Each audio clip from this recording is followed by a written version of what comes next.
오늘 예수님의 기적 시리즈 두 번째 시간입니다. 백부장이라는 제목으로 하나님 말씀 전하겠습니다. 오늘은 사랑의 관점으로만 해석할 겁니다.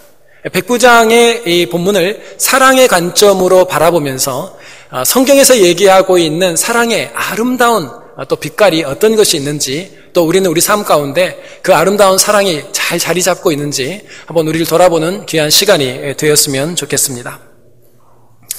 장계향 조선의 어머니라고 하는 책이 있습니다. 정동주 씨가 이 책을 썼는데요. 상처받은 이웃들을 보듬어 안고 또 품어주고 돌보고 섬겼던 얘기들이 이곳에 등장을 합니다. 경상도 여러 재력가들이 있었는데 빈민구조에 열정을 가졌던 가문들이 있었습니다. 그리고 그 가문들은 이미 많이 유명해져 있고요. 그런데 재령이 씨, 알려지지 않는 가문이 있다고 얘기합니다. 그 셋째 며느리인 장계향의 선행이 뒤늦게 알려지게 됐습니다. 전쟁이 끝나고 나서 너무너무 가난한 사람이 많아졌고요. 가난하고 또 헐벗은 사람이 너무너무 많아졌어요. 굶주린 사람들이 너무 많았어요. 그때에 이 장계향 씨가 어떻게 했냐면 힘들어서 먹지 못하는 이웃들이 그 집으로 몰려듭니다. 그러면 하인들이 그 음식을 전부 다 이렇게 어렵고 힘든 이웃들에게 나눠줄 때 장계향 씨가 자신과 함께 있는 이 노예들이지요, 하인들을 다 불렀어요. 종들을 불러서 그들을 교육을 했습니다. 어떻게 교육을 했냐면 이렇게 교육했어요. 음식을 나누어 주는 일보다 중요한 일이 있다. 너희가 음식을 줄 때에 그 음식이 죽이나 밥이든 이 손가락, 엄지손가락이 음식에 닿지 않도록 한 손으로 밥을 넘기지 마라. 엄지손가락을 안에 집으면, 이거 한 손으로 하면 엄지손가락이 안에 들어가야 되잖아요. 그래서 두 손으로 그 어렵고 힘든 이웃들, 마치 정말 거지와 같은 사람들이지만 두 손으로 그분들께 식사를 대접하고, 음식을 나눌 때에 이것을 드릴 때에 너희의 자세는, 군림하는 자세는 안 된다. 그래서 너희들이 자세를 숙이고 가장 온화하고 겸손한 태도로 그분들께 식사를 드려야 한다. 장계향 씨가 계속해서 부탁했던 말들이 그거였습니다. 그래서 바른 태도와 바른 표정으로 음식만 드리지 말고 이 음식과 함께 그분들을 사랑하고 아끼는 그 마음을 전달할 수 있어야 된다. 여러분, 우리도 남의 이웃의 도움을 받을 때가 있어요. 음식을 제공받을 때도 있고, 정말 급한 상황이 됐을 때 큰 물질적인 도움을 받을 때도 있습니다. 그런데 도움을 받고 났는데 자꾸 자존심이 상하고, 도움을 받았음에도 불구하고 자꾸 기분이 나쁘고, 음식만 주는 경우, 음식만 주면 음식을 통해서 반드시 함께 나가야 되는 마음이 전달되는 것이 너무너무나 중요해요. 오늘 이 본문 말씀의 백부장의 이 사건을 예수님이 감동을 했답니다. 너무너무 감동. 예수님이 보시고 감동하고 또 감동한 사건이에요. 어떻게 예수님은 이렇게 감동하실 수 있었을까요? 오늘 이 백부장의 사건 속에는 바로 사랑의 아름다운 원리 세 가지가 숨겨져 있습니다. 오늘 세 가지를 잡아가시면 오늘 말씀을 잘 들으신 겁니다.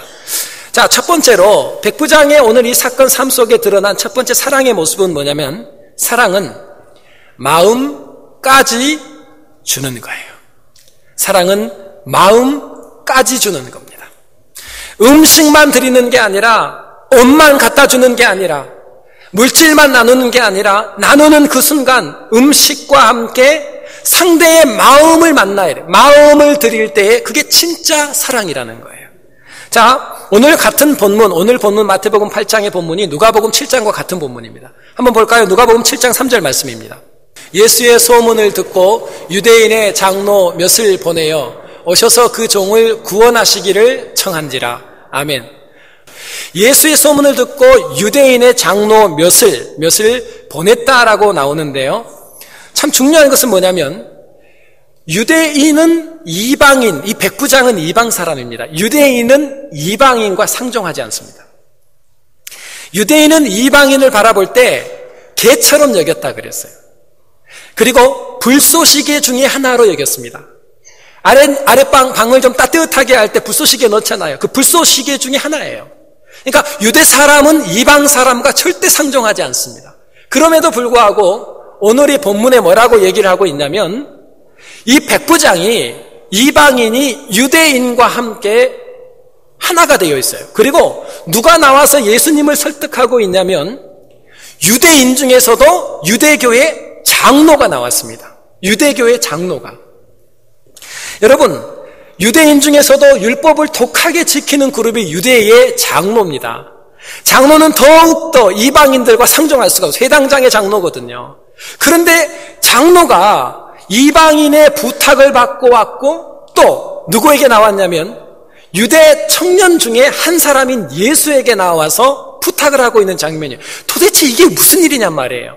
여러분, 이방인과 상종하지 않는 유대인이 나왔는데 그 유대인 중에서도 장로가 나와서 예수라는 젊은 청년 앞에 나와서 간절히 청했어요. 어떻게 청했는가 한번 볼까요?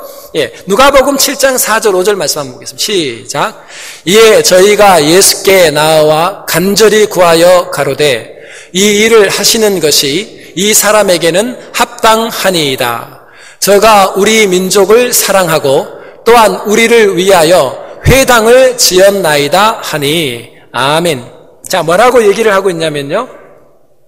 예수께 나와서 간절히 구합니다. 간절히 구하는데 어떻게 했냐면 이 사람에게 지금 저가 부탁하고 있는 이 일을 행하는 것이 마땅합니다. 이유를 뭐라고 했냐면 5절에 저가 우리 민족을 사랑했습니다. 그럽니다. 여러분, 사랑한다라고 하는 이 말은 헬라어 원어로 뭐가 쓰면 아가파오가 썼어요. 아가파오 그러니까 뭐하고 좀 비슷한 단어 같아요. 그렇죠. 아가페. 아가페의 동사형입니다. 아가파오. 즉 다시 말하면 저 이방인이 우리 민족을 사랑할 때 아가파오의 특징이 뭐예요? 조건이 없었다는 거예요. 어떤 조건을 가지고 우리를 사랑한 게 아니라 아무 조건 없이 우리 민족을 진짜로 사랑해 줬다는 거예요. 아무 조건 없이. 자, 여러분, 사랑한다는 이 아가파오의 의미를 제가 좀 쉽게 설명해 드린 적이 있어요. 사랑은 뭐가 옮겨간 거예요? 마음이. 우리가 한눈에 우리 남자를 딱 보고요, 와 하고 한눈에 갔다. 이게 뭔 말이에요? 마음이 간 거예요. 내 마음이 빼앗긴 거예요. 그리고 거꾸로 뭐 유행가에서는 내 마음을 훔쳐갔네 그러지만 그 남자는 훔쳐간 적이 없어요. 내 마음이 그냥 간 거예요. 거기에. 사랑이 뭐예요? 아가페는 마음을 주는 거예요. 저 사람이 우리에게 물질만 주지 않았대요. 저 백부장이 우리에게 음식 좀 갖다 주면서 아내가 그거 줬다고 허세 부리지 않았대요. 그리고 옷을 좀 갖다 주고 어려울 때 구제해주고 돈 좀 주면서 우리를 우지자지하려고 조건을 가지지 않았대요. 그냥 순수하게 마음으로 우리를 진심으로 사랑해줬대요. 근데 뭐까지 지어줬다 그래요? 성전까지 지어줬대요. 우리 유대인만을 위하여 여호와께 예배를 드리는 성전까지 지어주었나이다. 기가 막힌 예력이에요. 7장 2절에도 보면 뭐가 또 나오냐면 이 백부장에 대해서 어떤 백부장의 사랑하는 종이라고 나와요. 그러니까 이 백부장은 트레이드마크가 뭐예요? 사랑이에요. 이 백부장은 자기 노예도 사랑했고 유대인 그 노예도 사랑했고 유대 사람들을 지독히 사랑해서 조건 없이 마음을 다하여 사랑했다. 음식만 준 게 아니라 이 음식 속에 상대가 전혀 상처받지 않게 하기 위하여 마음을 담아서 우리를 섬겼던 사람이 이 백부장입니다. 그래요. 여러분, 누가 움직일까요? 여러분, 우리는 언제 감동받아요? 어떨 때 우리는 움직입니까? 형식이 쫓아올 때? 아니요. 마음이 와서 닿을 때 우리는 움직여요. 유대 장로들이 왜 이렇게 청탁을 받고 이 장로가 예수님 앞에 가서 그토록 간절히 간구했을까요? 유대인의 마음을 움직였어요. 왜? 마음을 줬거든요. 인도의 캘커타 빈민가에 살던 바비 하일더라고 하는 여자가 있습니다. 바비 하일더. 이 바비 하일더는요 12살 때에 너무나 가난해서 시집을 가는데 팔려서 갔어요. 12살짜리 아이를 아내로 맞이했어요. 나이 든 사람이. 그리고 나서 아이 셋을 낳았어요. 아이 셋을 낳았는데 문제는 이 남편이 끊임없이 아내를 괴롭혔어요. 때리고 구타하고 괴롭혔어요. 그러니까 너무너무 힘들어서 바비가 어떤 생각을 하냐면요 도망 나와야 되겠다라는 생각을 해요. 그래서 아이들 셋을 데리고 가출을 합니다. 도망갑니다. 도망 나왔어요. 그러고 나서 갈 곳이 없다가 우연히 찾아 들어간 집이 하나 있었어요. 그게 뭐냐면 인도의 대문호 호렘찬드의 손자의 집이었습니다. 코마르라고 하는 이 손자는 은퇴한 인류학 교수예요. 이미 너무너무 나이가 많이 들어서 은퇴했어요. 이 바비 하일더가 서재를 정리하다가 책이 많이 꽂혀 있는 것을 보고 그게 너무나 좋아 보여서 그 책을 뺐어요. 책 한 권을 빼서 이렇게 넘겼어요. 청소하다가. 근데 사실은 글은 몰라요. 그냥 책을 이렇게 넘기는데 이 책이 너무 귀해 보였어요. 그 모습을 보고 있던 이 코마르라고 하는 은퇴 교수가요, 그 모습을 보면서 참 이 여인을 불쌍히 여깁니다. 그래서 뭐라고 얘기를 하냐면, 바비 아일더, 혹시 글을 배우고 싶지 않니? 네, 배우고 싶어요. 내가 너에게 글을 가르쳐 줄게. 그리고 일을 하고 끝나는 시간 여유가 있을 때마다 바비를 데려다 놓고 글을 가르치기 시작했어요. 열심히 배웠습니다. 글을 열심히 배우다 보니까 어느 날 서재에서 책을 빼가지고 딱 넘겼는데 그 글이 읽어지기 시작했어요. 글을 읽으면서 지식이 쌓여가기 시작합니다. 글을 읽는 것을 배우고 나니까 그 다음에 바비를 어떻게 했냐면 코마르 교수가요, 데려다가 이제 글을 쓰는 것을 가르쳤어요. 열심히 글을 쓰게 했어요. 자신의 삶을 쓰게 했어요. 자신의 삶을 잘 기록하고 썼다가 글 하나를 만들어냈는데 그게 책 한 권이 나왔어요. 그게 뭐냐면 평범하지 않는 삶이라는 책이에요. 근데 이 책이 신데렐라가 된 하녀라는 책으로 번역돼서 나왔어요. 이게 베스트셀러가 됩니다. 순식간에 바비는 두 가지를 얻었어요. 명예와 돈을 얻습니다. 작가가 되어버렸어요. 그 하녀가 작가가 되고요, 돈을 벌었어요. 여러분, 하녀로 있던 그 사람에게 하녀의 자리가 얼마나 힘들고 수치스럽고 노동이 있는 자리예요. 그러면 돈을 벌고요, 힘을 가지면 이제 자식들 데리고 나가야죠. 그런데 뭐라고 얘기하냐면, 코마르 교수님을 하나님이 부르시는 날까지 그 집에서 당신은 하녀로 살며 저분의 마지막까지 돕고 싶다는 거예요. 하녀로 살겠다는 거예요. 이유가 뭐냐면, 다른 사람들은 나에게 음식만 줬대요. 다른 사람들은 내가 노동하고 나면 옷을 줬대요. 다른 사람들은 나에게 노동한 대가를 너무너무 짜게 돈을 줬대요. 그러나 코마르 교수님은 나에게 마음을 줬대요. 정말 나를 사랑해 줬대요. 마음을 만났대요. 있으라고 얘기하지 않는데도 불구하고 내가 돈도 있고 명예도 있지만 내가 코마르 교수를 떠나지 않고 코마르 교수의 마지막 인생까지 내가 여기서 하인의 모습으로 그를 섬기고 싶습니다. 왜 그랬을까요? 음식은 받아본 경험이 있지만 진짜 사랑은 음식만 주는 게 아니라 이 음식과 함께 마음을 주는 거였어요. 우리가 언제 움직여요? 왜 이 유대의 장로들이 움직였을까요? 감동한 거예요. 왜 동기가 됐을까요? 지금까지 이 백부장들이요, 로마의 정치인들이 그들에게 노동하면 음식은 줬지만 이렇게 지독히 아가파이 조건 없이 우리를 사랑했던 사람이 없어요. 마음을 터치해 준 거예요. 마음을 주니까 동기가 생깁니다. 헌신하고자 하는 동기, 그를 돕고자 하는 마음, 이게 생긴 이유가 뭐냐면 마음까지 주었기 때문이에요. 백부장을 왜 예수님께서 감동하셨을까요? 마음까지 줬어요. 연저지인이라고 하는 사자성어가 있습니다. 이것은 장군이 부하를 지극히 사랑할 때 쓰는 말이에요. 연저지인. 사기의 손자 오기 열전에 나오는 말입니다. 병법가인 오기가 위나라의 장군이 되죠. 그리고 나서 중산국을 치러 갑니다. 전투를 벌이는데 그 중간에 소강 상태에 잠깐 있을 때 자기와 함께 있는 군사 병사 하나가 종기가 생겼다는 것을 알게 돼요. 그 악성 종기로 인해 가지고 고통스러워 견뎌하지를 못합니다. 고름은 꽉 차 있고요, 진물이 줄줄줄 나오는 거예요. 그런데 갑자기 오기 장군이요, 갑자기 가더니 그 상처 부위에다가 입을 대고 그 더러운 이 고름들을 전부 입으로 빨아내는 거예요. 그리고 전부 다 밖으로 빼줍니다. 고름을 전부 다 빼주고 치유를 해줬어요. 그게 옆에서 보고 있던 병사들이 오기 장군을 보고 깜짝 놀란 거예요. 와, 이게 소문이 났어요. 누구까지? 그 병사의 어머니 귀에까지 들어갔어요. 이 얘기를 들으니까요, 갑자기 그 병사의 어머니가 웁니다. 슬퍼서. 이웃 사람들이 물어봐요. 왜 우십니까? 모르는 소리 하지 말라는 거예요. 사실은 내 남편이 왜 죽은 줄 아냐고.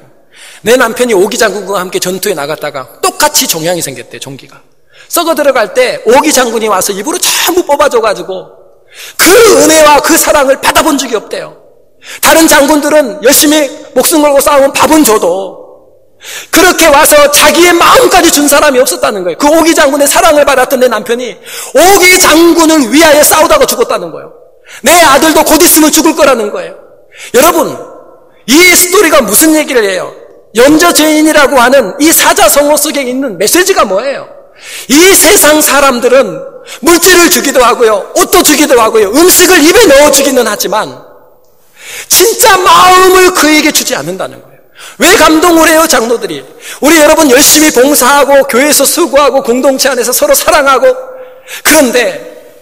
그런데 우리의 섬김과 수고, 헌신 속에 흉내는 있는데 카피의 모양은 있는데 그 속에 진심 어린 사랑이 없다면요. 교회가 왜 반응할까요? 예수님께서 왜 이 백부장을 보면서 감동하셨을까요? 누구를 본 거예요? 당신 본 거예요. 여러분, 왜 선교사들이 목숨을 걸고 선교하다가 순교하죠? 왜 제자들이 그 엄청난 순교의 자리까지 들어가는데 자신의 생명을 아까워하지 않았을까요? 뭐가 동기가 됐을까요? 하나님 아들 그분이 본체 가지고 계신 그분이 미물과 같은 인생이 되셔서 가장 수치스러운 십자가에서 죽어주시기까지 뭐 하신 거예요 도대체? 하나님이 너를 지극히 사랑한다, I love you, 그 마음이 터치가 되고 나니까 예수님의 제자들과 사도들이 뭐를 해요? 동기가 부여됐고 목숨을 걸고 움직이는 거예요.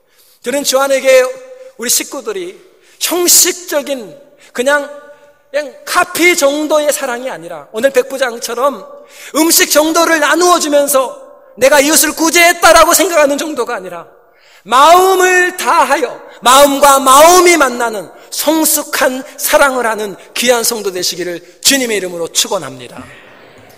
두 번째로 이 백부장의 사랑은요, 체면까지 내려놓는 사랑이었어요. 체면까지 내려놓는 사랑. 첫 번째는 마음까지 주었고요, 두 번째는 체면까지 내려놨어요. 체면까지. 자, 오늘 본문의 마태복음 8장 5절 말씀을 우리 함께 읽어보겠습니다. 시작. 예수께서 가버나움에 들어가시니 한 백부장이 나와 간구하여, 아멘. 예수께서 가버나움에 들어가시니 한 백부장이 나와 간구하여. 자, 여러분, 이 말이 그냥 이렇게 지나가면 백부장이 나와서 간구했나 보다 그렇게 생각할 수 있지만, 백부장이라고 하는 이 말의 헬라어 원어가 뭐냐면요, 헤카톤 카르케스라고 하는 단어입니다. 헤카톤은 100이라는 숫자고요, 카르케스라고 하는 단어는 행정구역을 다스리다, 지배하다 이런 뜻입니다. 지금요, 로마의 백부장에게 가장 중요한 것이 뭐냐면 정복자가 피정복민의 앞에서 권위예요. 권위, 힘과 권위입니다. 그런데 이 백부장이 예수님 앞에 나와서 간구했다라는 단어가 나와요. 이 간구했다는 단어가 뭐냐면 파라칼톤이라는 단어입니다. 파라칼톤. 헬라어 원어의 파라칼톤이 의미하는 게 뭐냐면 허리와 자세를 숙이고 간절한 마음으로 부지런히 열정적으로 말하다 이런 뜻이에요. 그러니까 그냥 와서 좀 도와주십시오. 우리 집에 내가 데리고 있는 노예가 하나 있는데 그 노예가 중풍병자가 됐네요. 이 얘기를 한 게 아니라 백부장이 나와서 허리를 굽히고 간절히 간청을 했습니다. 유대 청년한테 백부장이. 근데 그때 뭐라고 불렀냐면 주여 이렇게 불러요. 지난주 배웠죠? 퀴리오스. 옆에 있는 황제에게만 쓰는 칭호를 썼어요. 옆에 있는 다른 병사들이 볼 때요, 지금 무슨 짓 하고 있냐는 거예요. 세상에 로마의 그 영광스러운 백부장이 유대의 피정복민의 한 백성 앞에 나아가서 굽신굽신하면서요, 그를 나의 주인이라고 얘기한 거예요. 누구를 위해서? 내 자식을 살리기 위해서? 아니에요. 내 집에 있는 유대 중풍병 환자 하나를 살리기 위해서 뭘 버린 거예요? 자신의 체면과 권위를 내려놓은 거예요. 여러분, 사랑이 뭐예요? 사랑은 나의 권위와 체면까지 내려놓아야 사랑입니다. 자, 공자가 죽어야 나라가 산다는 책 보셨나요? 우리는 유교 영향을 굉장히 많이 받았습니다. 이걸 뭐냐면 체면 문화라고 그래요. 체면. 안 해도 될 일이에요. 안 해도 되는데 체면 때문에 형편이 안 돼서 하면 안 돼요. 체면 때문에라도 해요. 그래서 한국인의 의식구조라는 책을 이규태 씨가 썼는데요, 이분이 거기서 무슨 얘기를 했냐면 체면이란 한국 사람에게 있어서 목숨과 같은 것이다 이렇게 표현합니다. 그래서 세계 유례 없는 단어가 하나 있대요. 그 단어가 뭐냐, 얼굴이라는 단어는 한국 사람밖에 안 써요. 조선 사람밖에. 얼굴. 너 때문에 얼굴을 둘 수가 없어. 얼굴에 먹칠하지 마라. 그 사람 얼굴 두껍다. 네 얼굴 봐서라도 잘 부탁한다. 내 얼굴 봐서라도. 얼굴 팔려 못 살겠다. 이게 전부 뭐냐면 한국 사람만 쓰는 단어예요. 이게 얼굴 팔린다는 게 뭐냐면, 죄송합니다, 애들 쓰는 단어로 쪽팔린다, 쪽팔려. 이게 뭐냐면 체면국인 거예요. 체면국인 거. 이거 우리만 쓰는 단어라는 거예요. 근데 지금요, 백부장이 보여준, 예수님 앞에 보여준 사랑이 뭐냐면, 백부장의 권위와 체면을 다 내려놔 버렸어요. 그것도 나와 관계된 가족도 아닌 노예 하나를 살리기 위해서. 여러분, 사랑이 뭐예요? 우리 부부싸움 왜 하세요? 우리는 그냥 자존심 하나 건드면 파르르 떨죠. 우리가 가정 안에서 다투는 이유가 뭐예요? 내 자존심 건드렸다, 내 체면을 건드렸다는 거예요. 이게 우리 한국 사람만 가지고 있는 거예요. 한국 사람. 그런데 이 백부장은 자신의 권위와 체면을까지 내려놨어요. 왜 그랬을까요? 무슨 현상이 일어났냐면 그때 갑자기 생각해 보세요. 여기서 노예라고 나왔는데요. 당대의 노예는 어떤 사람인가 하면 그 당대의 고대 그리스 철인인 아리스토텔레스가 쓴 글 속에 이런 말이 있습니다. 주인과 노예는 엄연히 구분되어 있다. 생명 없는 종이 도구라면 생명 있는 종이 노예다. 자, 도구예요. 여러분, 그 당대에요. 세인의 존경을 받던 아리스토텔레스도 노예를 도구라 그랬어요. 생명이 있을 뿐이지 그는 도구다. 뿐만 아니라 로마 시대의 농업 전문가인 바로라고 하는 사람이 쓴 책 가운데 이 노예를 뭐라고 정의했냐면요. 이렇게 정의했습니다. 언어를 가진 도구는 노예, 언어를 가지고 있지 않은 도구는 짐승, 그리고 소리를 아예 내지 못하는 도구는 수레와 운반 도구들. 그러니까 그 당대의 노예라고 하는 사람, 이 그리스, 여러분 알죠? 노예라고 하는 그 사람은 사람이 아니에요. 그리고 병들면 죽일 수 있어요. 그래서 그 당대에는요, 재산을 늘리는 방법이 이렇게 나와 있습니다. 로마에서 가장 그 당대에 유명했던 책이 부자가 되는 법이라는 책이 있어요. 부자가 되는 법이라는 책이 뭐가 나오냐면요, 로마 사람들이 부를 축적하는데 가장 먼저 쓴 방법이 뭐냐면 두 가지를 교접시키면 된다 그랬어요. 하나는 노세. 혹시 노세를 노세 젊어서 노세 이거 아니고 노세 아시죠?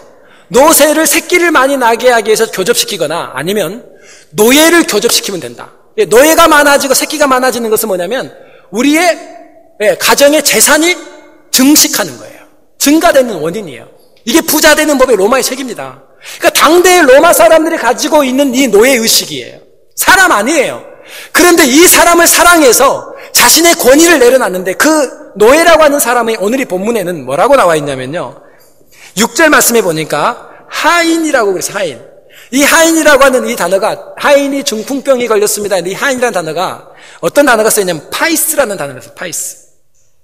파이스는 노예 중에서도 남자 노예인데 소년일 때 쓰는 단어예요. 그러니까 이 노예의 계산법에는요, 어른 노예의 반값이 소년 노예예요. 값으로만, 왜? 노동력이 안 되는 거예요. 힘도 없고 노동을 잘 못하니까 반값이에요, 반값.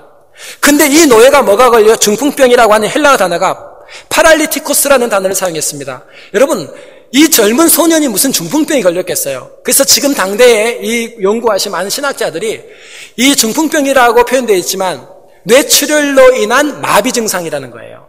자, 뇌출혈로 몸이 움직이지 않는 증상이 있다면 노예가 노동력으로 같이 있어요, 없어요? 없어요. 그냥 죽이는 거예요. 그냥 버리면 돼요.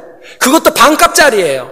그런데 도대체 주변에 있는 사람들이 왜 감동을 해요? 로마 백부장이 장로에게 청탁을 했어요. 내 이 노예 좀, 파이아스, 이 노예 좀 살리기 위해서 청탁했죠. 본인이 직접 나와서 권위와 체면 다 내려놓고 예수라는 청년 앞에서 완전히 자존심 다 구겨가면서까지 살려달라고 그랬잖아요. 그 사람들이 보니까 뭐예요? 도대체 저 노예가 누구길래, 저 노예가 누구길래, 얼마나 저분에게 가치 있는 존재길래, 얼마나 소중한 노예길래, 얼마나 소중한 사람이길래, 여러분, 나의 자존심과 감정과 체면을 내려놓고 권위를 내려놓고 그것까지 내려놓고 끝나는 게 아니라 뭐예요? 주변의 사람들이 내가 내려놓는 것 때문에 그 사람이 소중하고 존귀한 사람이 될 때 뭐예요? 그것을 사랑이라 그래요. 사랑. 우리는 타인을 동원해서 내가 높아져야 돼요. 우리는 타인을 통해서 내가 존경받아야 돼요. 그런데 성경 그렇게 얘기하잖아요. 내가 낮아지고 내 권위를 내려놓고 낮은 자리로 가서 나와 함께 있는 그가 높아지는 것이 뭐예요? 사랑이에요. 그게 사랑이에요. 제가 군에서 만난 친구가 있습니다.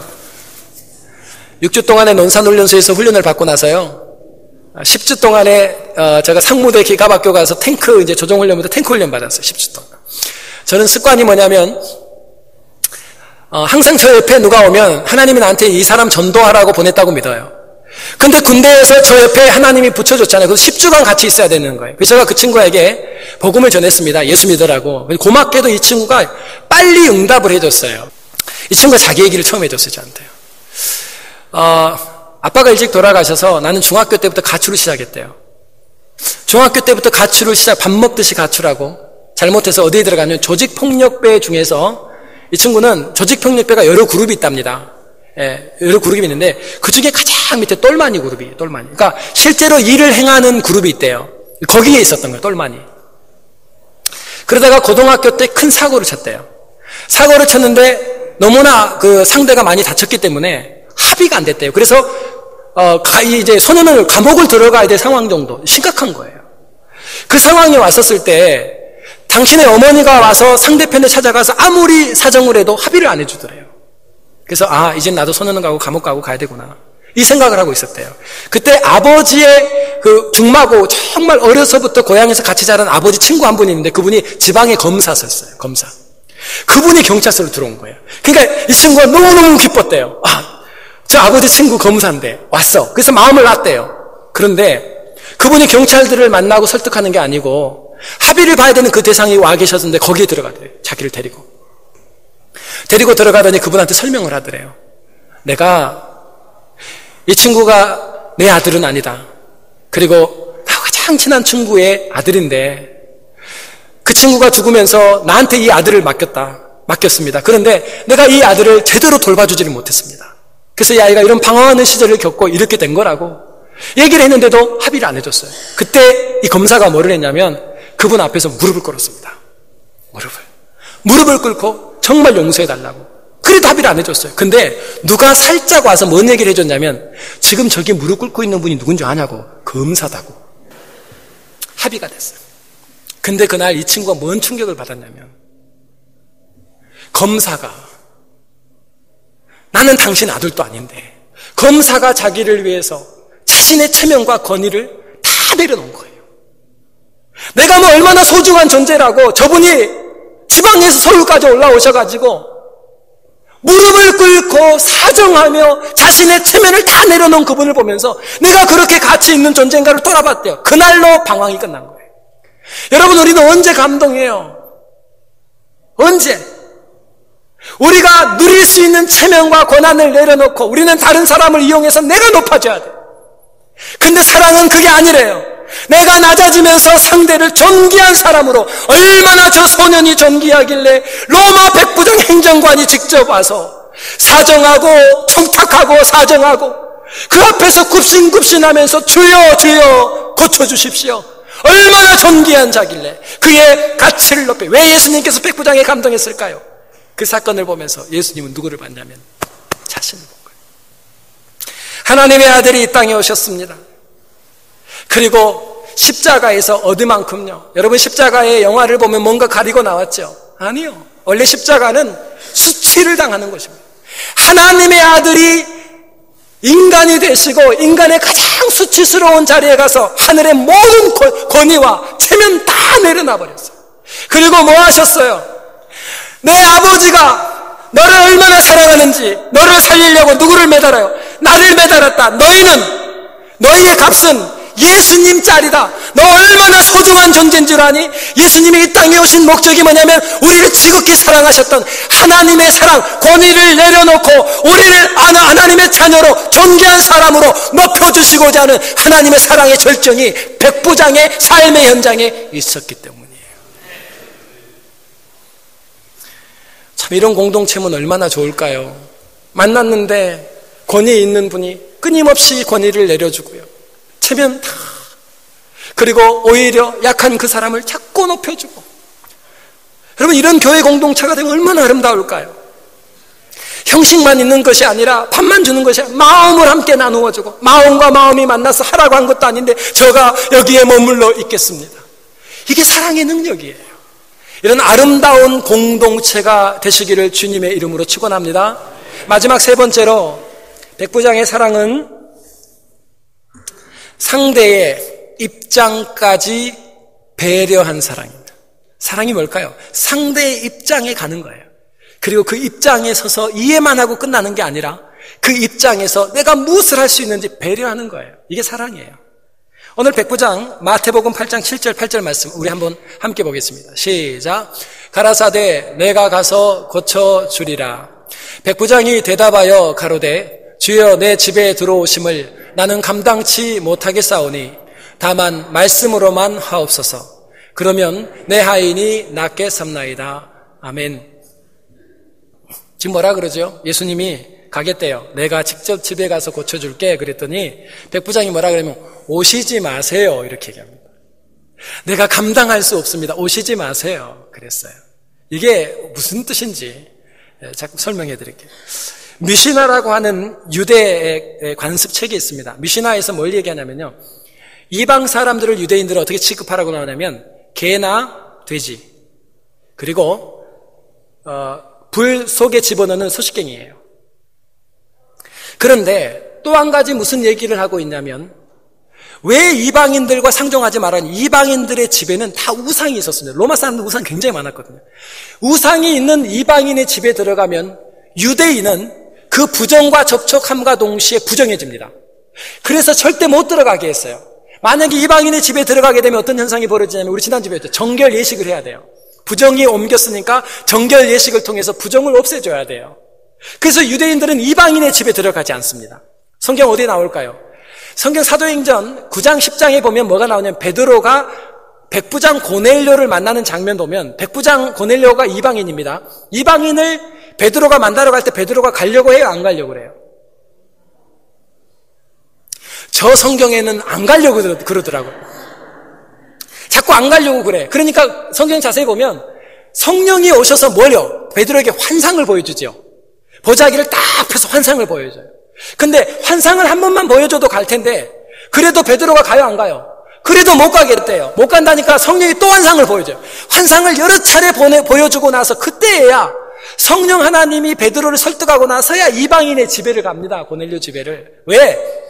베드로는 알고 있었거든요. 그 집에 들어가면 첫 번째 사회적으로 비난을 받습니다. 두 번째 종교적으로 심판을 받습니다. 그게 싫었던 거예요.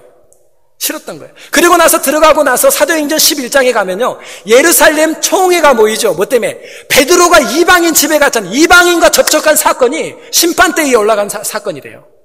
이게 당시의 법이에요. 자, 예수님 뭐라 그래요? 내가 지금 가겠습니다. 그래서. 그러니까 뭐라 그래요? 그 말은 뭐냐면 예수님이 내가 사회적으로 비난을 받고 종교적으로 심판을 받는다 할지라도 내가 갈게 그 말이에요. 그랬더니 백부장이 뭐라 그래요? 아닙니다.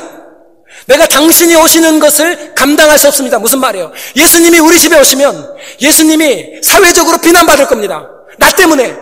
예수님이 우리 집에 오시면 종교적으로 재판을 받아야 됩니다. 누구 때문에? 나 때문에. 아닙니다. 감당할 수 없습니다라는 헬라 원어가 뭐예요?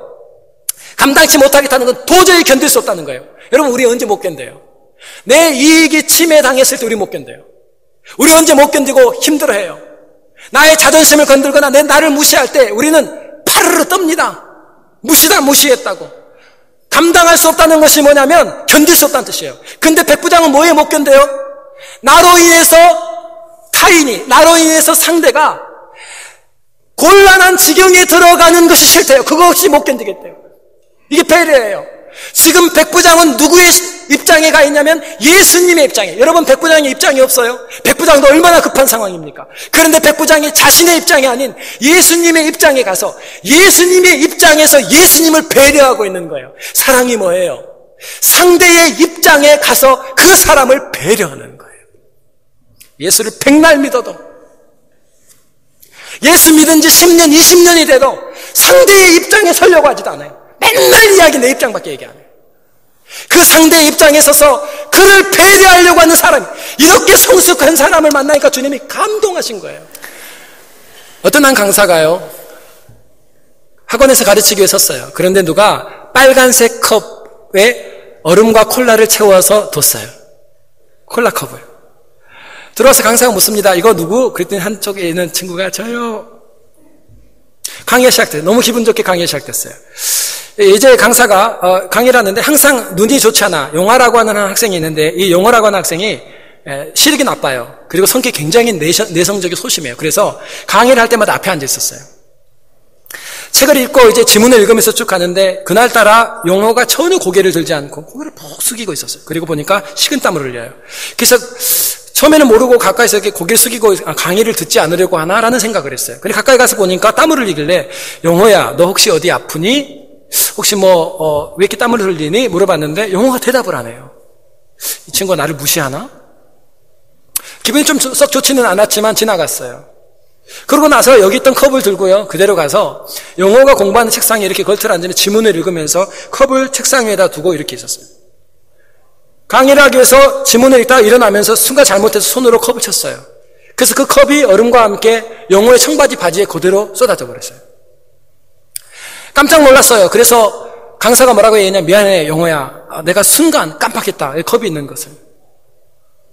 혹시 너 추리닝이라도 가져온 거 있으면 빨리 옷을 좀 갈아입으면 어떠니? 하면서 자신은 손수건을 건네줬어요. 닦으라고. 그날 수업이 다 끝났어요. 알고 봤더니 용호라고 하는 이 아이는 빈혈증을 앓고 있는 아이였어요. 빈혈증을 앓았기 때문에 소변을 참지를 못해요. 소변이 나오는데 소변이 조금씩 근데 이 아이가 내성적이죠. 소변 시작했죠. 제일 앞에 앉았죠. 그러니까 나가지를 못한 거예요.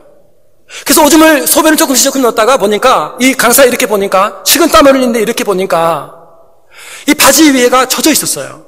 그래서 눈치를 챈 거예요. 그래서 가서 자기 실수로 넘어뜨린 것처럼 넘어뜨렸어요. 왜? 이 내성적인 아이가 만약에 옷에다가 소변한 것을 다른 친구들이 알게 되면 하고 다 나올 거니까.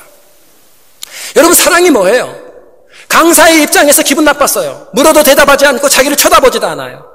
그런데 뭔가 저 입장이 있겠지 하고 주도 면밀하게 가서 본 거예요. 상대 입장에 섰어요. 아, 그렇구나 하고 끝나지 않았어요. 그 아이를 도울 수 있는 배려를 찾았어요. 그게 뭐냐면 자기가 칠칠 맞아지는 거예요. 칠칠 맞은 사람이 되어버렸어요. 여러분, 예수님께서 우리에게 어떻게 오셨어요? 우리 입장으로 오셔서 죄 가운데 고민하는 우리를 위해 배려하셨죠. 칠칠 맞은 죄 있는 분처럼 십자가에 매달려 죽으신 사건이에요. 여러분, 사랑은 뭐냐면 내가 나의 입장만을 얘기하는 게 아니라 상대 입장에 가서 이해하고 그 입장을 배려하는 거예요. 제가 애양원 교회라는 교회에 나병 환자들이 모이는 교회잖아요. 전도사 생활을 할 때 부흥 강사가 왔어요. 우리 할머니 할아버지들이 부흥사 그렇게 좋아해요. 얼마나 열정적으로 설교를 하시는지 전 따라가지도 못해요. 얼마나. 근데 그분들의 특징이 하나 있습니다. 부흥사가 오시면 다 똑같아. 특징이 뭐냐면 전부 다 목소리가 저처럼 안 해요. 할렐루야! 오늘 주님께서 여러분들 이렇게 해요. 할머니 할아버지들이 아멘! 하면 그래요. 한참 집회를 하시다가 앞쪽에 앉아 계시는 한 권사님을 갑자기 강사가 지적을 했어요. 지적을 하더니 막 나무라는 거예요. 뭐라고 나무라냐? 지금 하늘에서 말씀이 떨어지는데 어떻게 좋을 수 있냐는 거예요. 지금 놀라시는 분 몇 분 계시는데 놀라지 마세요. 괜찮아요. 하늘에서 말씀이 떨어지는데 어떻게 좋을 수 있냐는 거예요. 막 야단치는 거예요. 적당히 하시면 되는데 굉장히 오랜 시간을 야단치더라고요. 그러면서 비유까지 해가면서 이 권사님이 그냥 고개를 들 수가 없어요. 예배가 끝났어요. 그분은 앞을 보지 못하십니다. 나병이 심해지면 눈도 멀게 돼요. 그래서 앞을 보지 못하는 분들은 옆에서 또 다른 나병 환자 중에 아직 시력 한쪽이 약간 남아있는 할머니가 그분을 모셔가세요, 항상. 근데 제가 그날은 그 할머니 권사님 오늘은 먼저 가세요. 제가 할머니 모시고 갈게요. 그래서 그 할머니를 손을 이렇게 잡아드리고 꼭 안고 평안사로 이렇게 천천히 걸었어요. 걸으면서 제가 사죄했어요. 미안합니다, 할머니, 권사님. 정말 미안합니다.